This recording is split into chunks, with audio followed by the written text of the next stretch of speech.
Namaste and welcome to Daily News Simplified, the what, why and how of newspaper reading. Today we would be analyzing the Delhi edition of the Hindu newspaper of 5th February 2018. Now let us begin. Now from page 1, the news we would be analyzing is on the political crisis in Maldives.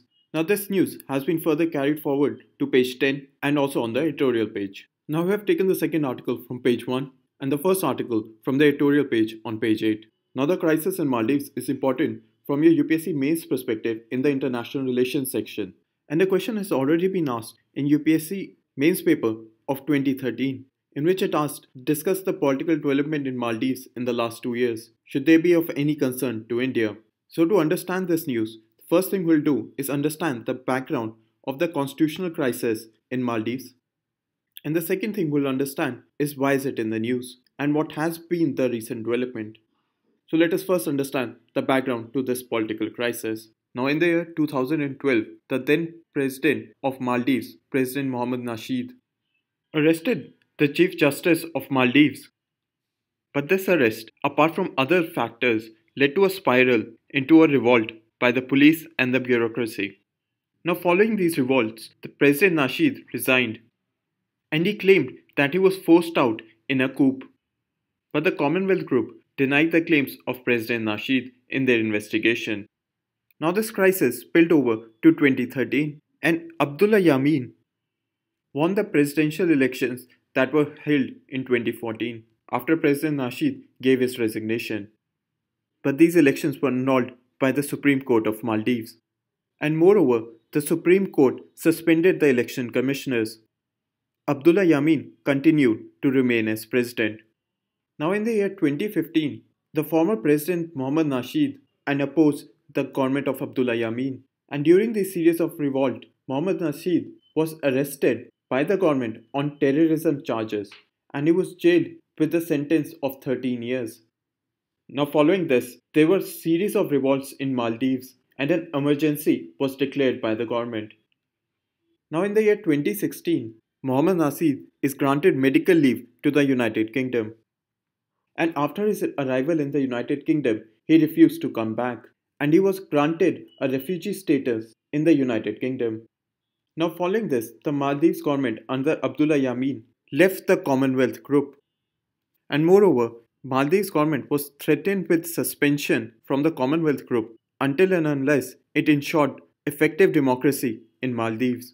Now President Nasheed continues to stay in the United Kingdom. Now hopefully up till here, you have understood the crisis in Maldives from the year 2012 to the year 2016.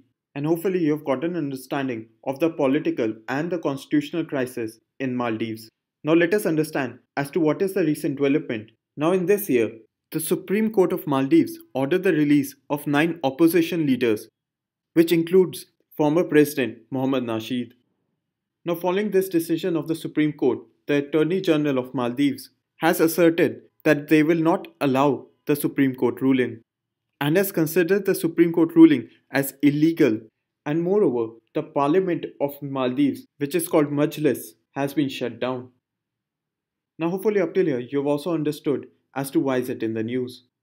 Now the government of India has said that it is closely monitoring the situation in Maldives and wants to ensure a peaceful and democratic solution. And therefore, India currently is pursuing a policy of wait and watch.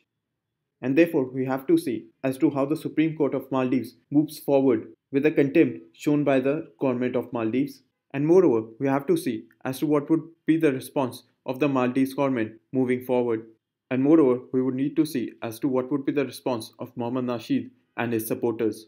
Now hopefully up till here, you have understood the political and the constitutional crisis that has been happening in Maldives. And since the news is in transition, and let us see on how the situation evolves. And therefore, any further news that comes on this crisis in Maldives, you would be able to understand with the explanation given in this section. Now, apart from this, there's one more thing that you should understand as to what is meant by the term constitutional crisis. Now, constitutional crisis is a conflict in the functioning of government, and this conflict, the constitution is unable to resolve. So in different articles with regards to the crisis in Maldives, you might be hearing the word constitutional crisis, while certain other articles use the term political crisis. And it can be called a constitutional crisis because the government of Maldives has refused to follow the order of the Supreme Court, and the constitution of Maldives has no provision on what should be the course of action if the government refuses to follow the verdict of the Supreme Court. So hopefully up till here you have also understood as to what is meant by constitutional crisis. Now we move on to our next article. Now we have taken this article from page 6. Now let us first understand as to why is it in the news. Now the olive Ridley turtles are moving towards the coast of Odisha. Now they're moving towards the coast of Odisha for mass nesting, meaning to lay eggs. And as you can see in this image, a fence is being erected on the coast to protect these olive Ridley turtles. Now these turtles have a very long gestation period of around 40 to 45 days, and therefore the fence is being erected to protect them from predators and also to ensure that the turtles do not move onto the land and also to segregate the tourists who come to visit these turtles. Now hopefully up till here you have understood as to why is it in the news. Now the olive Ridley turtles are moving towards the Odisha coast for mass nesting, thereby meaning to lay eggs. And to protect them, a fence is being erected along the coast. Now let us further understand about the olive Ridley turtles from your environment section for your both prelims and mains perspective. Now these olive Ridley turtles are one of the smallest and most abundant of sea turtles found in the world. They are generally found in warm and tropical waters, primarily in the Pacific and the Indian Ocean. Now from your examination perspective, we need to understand their conservation. Now with an objective to conserve the olive Ridley turtles, the UNDP Sea Turtle Project, or the United Nations Development Programme Sea Turtle Project, was initiated by the Wildlife Institute of India, which is located in Dehradun. Now the objective of this program is to conserve olive Ridley turtles. Now the Wildlife Institute of India has been the implementing agency since 1999. Now this project is for the 10 coastal states in India, but especially Odisha. Now hopefully up till here you have understood the UNDP Sea Turtle Project, who is it being initiated by, what is its objective, and where it is being implemented. Now apart from this, in the International Union for Conservation of Nature and National Resources, or what is called the IUCN, the olive Ridley turtles are classified as vulnerable. While in the Convention on International Trade in Endangered Species of Wildlife Fauna and Flora, or which is more commonly referred to as CITES, the olive Ridley turtles are also listed in Appendix 1. By having it under Appendix 1, it is a species that is threatened with extinction and might be affected by its illegal trade. Now apart from this, olive Ridley turtles are protected under the Wildlife Protection Act of 1972 and is listed as a protected species under Schedule 1 of the Wildlife Protection Act. Now moreover, you have also understood on how the olive Ridley turtles are protected, how they are part of the IUCN list, how they are protected under the Convention on International Trade in Endangered Species of Wild Fauna and Flora, and how they are protected under the Wildlife Protection Act of 1972.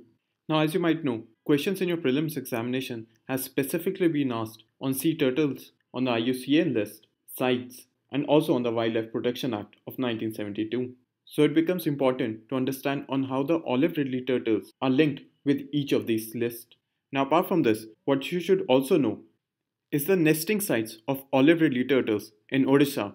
Even under the UNDP plan, Odisha has been emphasized for conservation of olive Ridley turtles. Now the site which has also been referenced in the Hindu article is of Rushikulya. Apart from this, there are nesting sites on Robert Island and on Karimatta Beach. Now these three are the major nesting sites, apart from smaller sites that might occur across the coast of Odisha. Now apart from this, the Odisha government has one more conservation technique for olive Ridley turtles, which is the use of turtle excluder devices. Now this device has been made mandatory for trawling ships. Now as you can see in this image, trawler ships use big large nets to catch fish, and on many occasions it is dragged on the ocean's bedfloor. Now the government of Odisha has made it mandatory for such trawlers to allow a turtle excluder device which gives an exit cover for turtles to escape from. Now hopefully up till here you have also understood about the conservation technique by the Odisha government through the turtle excluder devices. Now let's move on to our next article.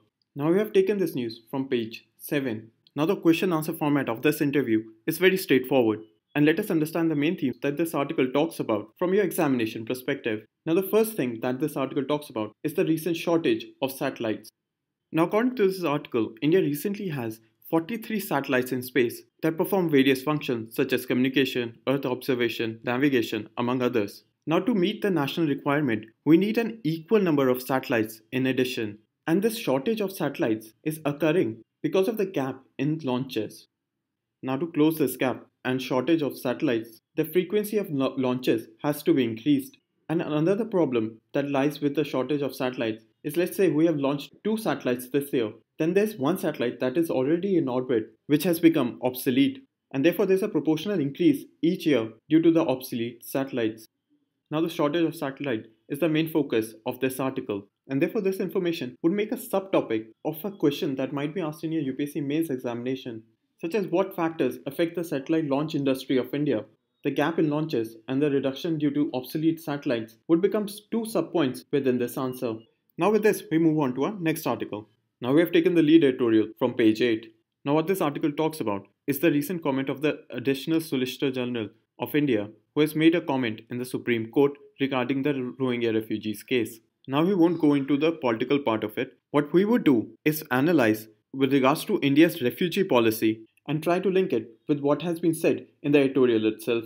Now, the Additional Solicitor General of India has said that India's foreign policy is an executive decision and made a comment in the Supreme Court that we do not want India to become the refugee capital of the world. Now, the author considers that being a problem because India does not have a national law on refugees, can take arbitrary decisions on refugees. Now, the question is, why doesn't India have a national law on refugees? Now, the first reason is that it allows the government of India to adopt ad hoc administrative decisions. Now, by taking ad hoc administrative decisions, the government of India can assess the refugees based on their political and security consideration. And therefore, since Tibetans were not considered a security risk to India, they were allowed to enter India as refugees, while the Rohingyas are considered a security risk in India and therefore are not being allowed. Now, India has refugees that have come from Bangladesh, Afghanistan, Sri Lankan Tamilians, and among others. And by not having a law, it allows the government of India to consider each refugee whether they would pose a political or a security risk to India, and based upon which they should be allowed to enter India or not. And therefore, these ad hoc administrative decisions are politically convenient. Now, another reason as to why India does not have a national law on refugees is that it might encourage more refugees. Now, it would encourage more refugees to enter India since they would have more legitimacy under a new law, and therefore would reduce the political convenience that the government of India currently has. The third and the final reason is that migrants from neighboring countries might pose as refugees.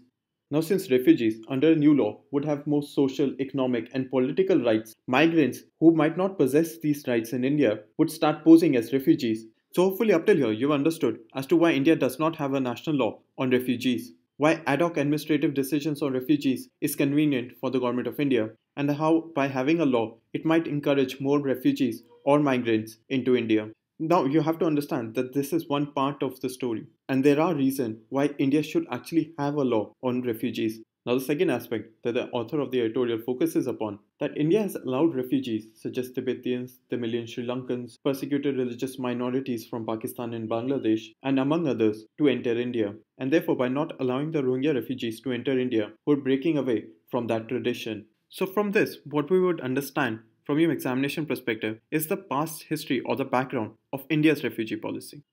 And by understanding the background, you would also understand as to how in the past decisions were taken on refugees and whether it is any different from how it is taken today. Now, as you know, India does not have a national law on refugees. So the Foreigners Act of 1946 is the current law that has been used with regard to refugees, asylum seekers. Now, the problematic condition with this law is that it does not even contain the word refugee. So under this law, the term foreigner is used to cover aliens temporarily or permanently residing in the country. And because of this, it places refugees along with immigrants, tourists, or any form of foreigner residing in this country. Now, apart from this, the Passport Entry of India Act of 1920, Passport Act of 1967, Registration of Foreigners Act 1939, Foreigners Order 1948 are also referenced with regards to the entry of refugees. Now, to rectify this problem, a Justice P. N. Bhagwati Commission was set up, whose task was to construct a uniform national law on refugees. But it was never tabled in Parliament as a bill. Now, subsequent to this, many bills have been proposed on asylum seekers and refugees. Most recently, Shashi Tharoor introduced an asylum bill of 2015 in Parliament as a private member's bill, but it also did not make any headway. So hopefully up till here, you've also understood the background to India's refugee policy. So whether it was Tibetans in the 1960s, or refugees from Bangladesh in the 1970s, or any subsequent refugees in India, they've all been covered under this framework, and therefore also includes the current oversight on Rohingya refugees. Now, the third aspect that the editorial talks about is the critique to the concept that India might become a capital of refugees and is already overburdened with refugees. Now, let us understand it in a context. Now, if you look at this graph, as per the source of the UNHCR, by the end of 2016, Turkey was the country which hosted the largest number of refugees, followed by Pakistan. And India is not in the top 10 countries. So therefore, the argument that India might become a refugee capital of the world is not supported by quantitative data. And moreover, the main reason for the current number of refugees in India is because of the policy of non-refoulement, which the author has also mentioned in its editorial. Now, according to the principle of non-refoulement, states are under obligation to not send back the refugees to their country of origin if there is a risk for violation or persecution of their human rights.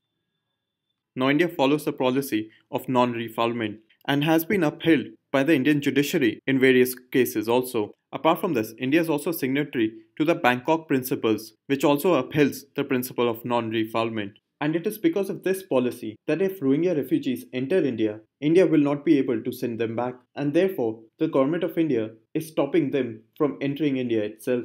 So hopefully you have also understood the current data on current refugees and why we cannot send them back to their original country. Now, there are two exceptions to the policy of non-refoulement. First is national security, and the second is the maintenance of public order. Now, these exceptions are given on individual basis and is not applied to a community as a whole. Now, hopefully you have understood India's refugee policy and you further understand on how this refugee policy is linked with the arguments that have been made by the author in the editorial. Now, India's refugee policy is important from your UPSC mains perspective, first in the governance section and the second is in the security section. Now we move on to our next article. Now we have taken this article from page 13. Now what this article talks about is the proposed outward direct investment policy. Now let us understand about this further. Now the outward foreign direct investment policy has been proposed in the Union Budget of 2018-19.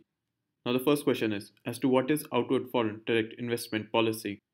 Non-outward direct investment policy is a business strategy in which a domestic firm expands its operation to a foreign country. Now this can be in the form of greenfield investment, a merger, acquisition, or expansion of an existing foreign facility. Now what are the benefits of this policy? Now it makes it easy for Indian companies to transform themselves into MNCs. The second benefit is that it would help in internationalization of Indian companies by having a simplification of approval forms. Now the third benefit is that it allows domestic companies to have access to newer and extensive markets, which would help them in increasing their customer base and export earnings. Now hopefully up till here you've understood as to where this policy was introduced, what is outward foreign direct investment, what are its benefits. Now let us understand the issues. Now this policy may lead to a creation of round-tripping structures. Now these are those structures where funds are routed from domestic firms into new companies in another country and then brought back to the domestic country to evade domestic regulations. Now jurisdiction over outward foreign direct investment is with the Reserve Bank of India and the concerned law is the Foreign Exchange Management Act, or which is popularly known as FEMA. Now key ODI destinations from India is Mauritius, Singapore, US, and this is because these countries provide a higher tax benefit. Now hopefully you've also understood as to what is the issue with this policy, although it is still to be seen once the final framework of the policy comes out and how it deals with round tripping. Now with this we move on to our next article. Now we have taken this article from page 13. Now as I have said in the previous DNS, when you analyze or make points on any newspaper article, ensure as to under which part of the UPSC syllabus it falls under. Now this article falls under two themes. The first is economic development and the second is the governance section. And we would be analyzing it from the governance section perspective because what this article talks about is the finance bill of 2018 and the recent changes to the Securities and Exchange Board of India or SEBI. Now let us understand this article further. Now as per the proposed amendment to the Finance Bill of 2018, the Government of India has given more powers to SEBI to impose penalties on market intermediaries. Now this includes the stock market, clearing corporations, newer categories of participants such as real estate investment trust. Now a real estate investment trust is a company that owns, operates or finances income producing real estate. And for a company to qualify as a real estate investment trust, it has to meet certain regulatory mechanism as suggested by SEBI. Similarly, it includes infrastructure investment trusts, investment advisors, and research analysts. Now, giving SEBI more power to impose penalty will help in increasing the quality of disclosure of different products that are available in the market. This would also make market transparent and would remove dubious intermediaries or products which may harm public fund. Now, hopefully up till here, you have understood the features of the proposed amendment to the Finance Bill of 2018. What is the purpose of this amendment? You also understand that it seeks to impose penalties on market intermediaries to ensure a proper disclosure requirement. And moreover, you understand the benefits of this proposed amendment. Now with this, we come to an end in the analysis of today's paper. Now we move on to the question for today.